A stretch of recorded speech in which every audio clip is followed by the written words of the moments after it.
মোক বিবেচনা কৰক মই যে নিৰুপায় মোৰ নিচনা পৰিয়ালটোৱে মুখলৈ যায় মোক ৰেহাই দিয়ক আপোনাৰ দৰে পৰিৱেশত দেখা শিল্পী হোৱাৰ বহুত মন আছে মা দেউতা ভাই ভনীহঁতক বহুত কিবা কিবি কৰি দিয়াৰ কিন্তু একোৱেই কৰিব নোৱাৰে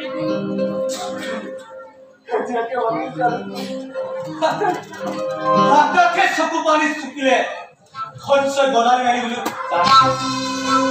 তোমাৰ চকু পানী অৰ্থ কি নৈজকীয় আৱিষ্কাৰ কৰিলা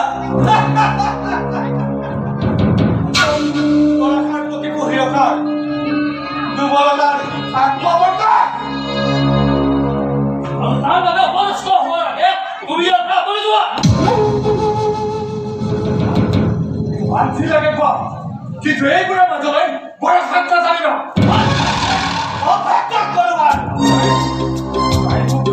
কৰা নাই আপোনাৰ কথা মই অসত্য কিন্তু এই ঘটনাবোৰ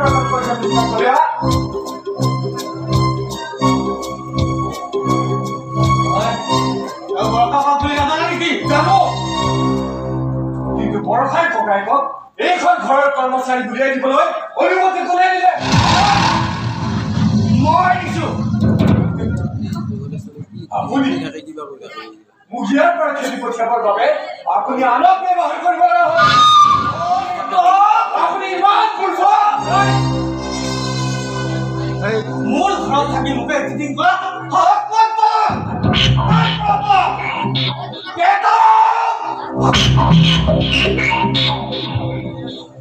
অখিল আমাৰক মই এপইণ্টমেণ্ট দিছো যদি কিবা অভিযোগ আছে তেনেহলে মোৰ ওপৰত দাখিল কৰ কিন্তু সৌজন্যতাহীন ব্যৱহাৰ কৰি নিজকে শিষ্টাচাৰহীনতাৰ মই বৰ লাজ পাওঁ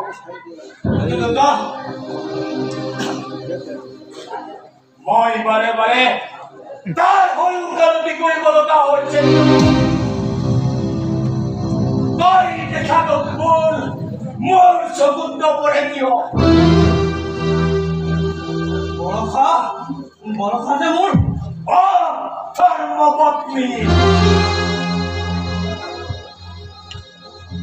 তোৰ ধৰ্মপত্নীয়ে দেউতাসকলক দয়া কৰিব নোৱাৰে মৰম কৰিব নোৱাৰে আৰু পুতৌ কৰিব নোৱাৰে আৰু কাৰোবাৰ দুখত অকণমান সহানুভূতি দেখুৱাব নোৱাৰে গতিকে অখিল তোক এই সুযোগতে মই এষাৰ কথা কওঁ কি কথা এনেকুৱা ঘৰ একেবাৰে ঘৰ পানীলৈ যিমান খুব দিবলৈ হয়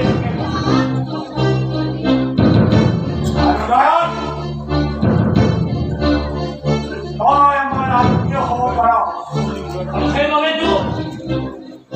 সেইবাবে পৰিয়ালৰ সকলো কথাটো খুলি নকবও পাৰো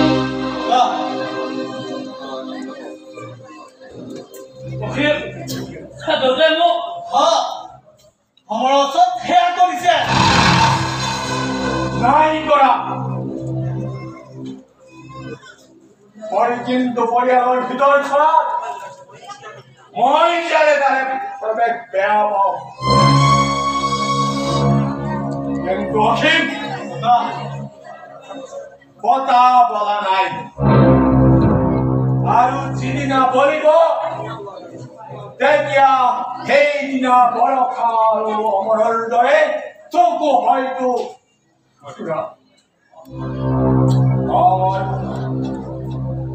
তুমি আমাৰ ঘৰত থাকিব নালাগে কিন্তু বিনাশনে মই আপোনাৰ টকা ভোগ কৰিব নোৱাৰো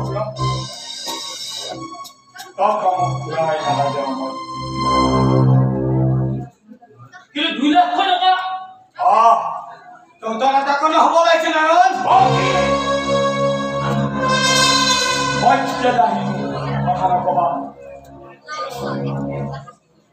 প্ৰেম ভাল পোৱা কি ময়ো বুজো তই বুলি কৈছ তোৰ মাতৃৰ প্ৰতি যি মোৰ ভাল পোৱা আছিল তাৰ স্বীকৃতি দিবলৈ গৈয়ে মই দ্বিতীয় বিবাহ নকৰাম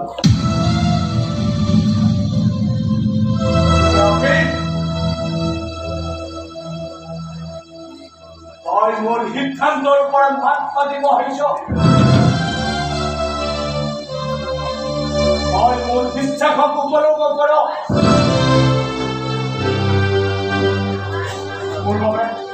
মোৰ বাবে আপোনাৰ পৰিয়ালৰ অশান্তি হ'ব নালাগে মই যাম মোৰ খেতিটো বিক্ৰী কৰি হলো আপোনাৰ দৰে দেৱতাৰ নিৰ্ভৰ কৰিও জমা বিয়া কৰিবলৈ ল'ৰা হাতে ভৰিয়ে ধৰি লওঁ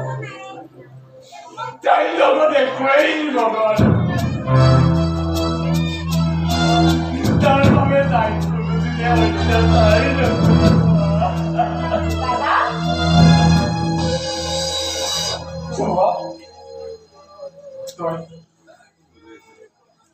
জবা ভাইজনী অসময় ক'ব লাগিছে অসীম মই আহো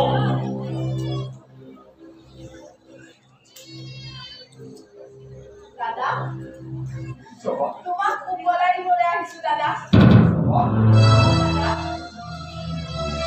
এজনী ভনীৰ বাবে এজন ককাইকে আৰু কিমান কৰিব আঘাতৰ পিছত আঘাত কোনে কৈছে ইমান সুন্দৰ পৰিৱেশত ইমান আপোনভাৱে চলি আছে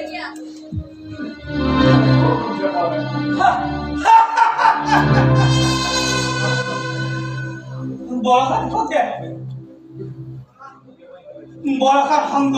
সংগৰাল খুবেই প্ৰিয় শুনিলি দাদা শুনি এই পৰিয়ালত এয়াই নেকি মধুৰ বচন এনে পৰিয়ালত তই শান্তি থাকিব পাৰিছ দাদা সমৰত লৈ যোৱা জবা দুখ সমৰৰ নহয় মোৰ পুত্ৰৰ ওপৰত বিশ্বাস ৰাখি তোমাৰ দদাই নিযুক্তি দিছিল দুখ মোৰ তাতে মোৰ দুখ তাতে তোমাৰ আগতে এখন দলিলত চহী কৰি থৈ যাব তোমাক খবৰত কৈছো কাৰণ দেউতাই দিলেও টকাবোৰ নয় তুতি হয় অসীম আপুনি অইন এখন দলিলহে সাজু কৰক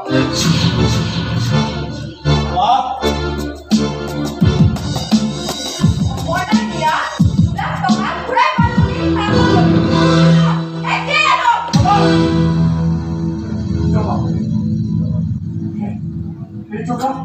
এই টকা তই নিখিলৰ পৰা লৈছ নাই দাদা তই আপত্তি নকৰিবি দাদা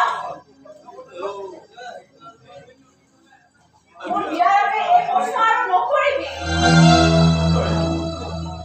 দুটা পৰিয়ালৰ অশান্তিৰ কাৰণ মাত্ৰ 2 লাখ টকা এয়া লওক আপুনি লগ ঘূৰাই লওক আৰু আমাৰ টকা মই ঘূৰাই নলওঁ আইজনী কিন্তু তোমাৰ বিয়াখন মোৰ শুভাকাংক্ষীসকলৰ আশীৰ্বাদৰ মালা গাঁঠিয়ে মই ডিঙিত পিন্ধাম মোৰ বিয়া হ'বই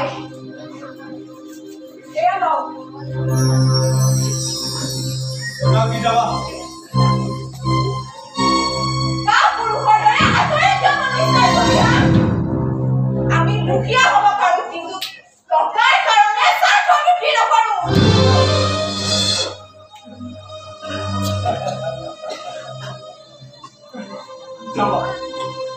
মই নন্দ কিশোৰ চলিয়া হাইকতৰ জটিল জটিল মকৰ্দমাবোৰ মোৰ হাতলৈ আহিছিল ৰায়দানৰ দিনা বিপক্ষৰ উকিলৰ মুখত নাছিল পানী এনকে চলি হয় কেছ বুলিলে লোকে লোকাৰণ্য হৈ ফুৰে আদালতৰ চৌহদ বিতৰ্কত ভাগ লৈ এজলাছৰ পৰা নামি আহোঁতে